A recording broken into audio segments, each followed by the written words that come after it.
संगोष्ठी आयोजन करा बुद्धिजीवी माने होउछंती समाजर ओपिनियन मेकर से माने चाहिए कौन सी विचार को सकारात्मक ढंग कि नकारात्मक ढंग उपस्थापन करें। राष्ट्रीय स्वयंसेवक संघर जो नकारात्मक दिगरे आज उपस्थापन करा विभिन्न पत्र पत्रिका लेखा प्रकाश पाउछि से माने सकारात्मक ढंग उपस्थापन करंतु ए उद्देश्य नहीं कि बुद्धिजीवी सम्मेलन अनुष्ठित होउछि एवं राष्ट्रीय स्वयंसेवक संघ समाजव्यापी हो। सर कौन कह आज जो राष्ट्रीय स्वयंसेवक 100 वर्ष पूर्ति अवसर गोटे कार्यक्रम अनुष्ठित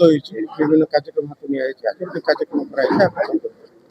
100 वर्षर जो यात्रा संघर यात्रा एठी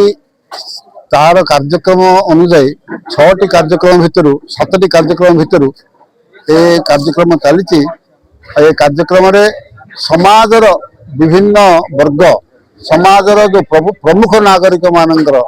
एक संगोष्ठी करवा एवं से संगोष्ठी माध्यम प्रमुख नागरिक मानक संघर 100 वर्षर जो यात्रा अच्छी यात्रा विषय कहवा एवं समाजोन्मुखी करवा संघ को यहाँ हूँ उद्देश्य।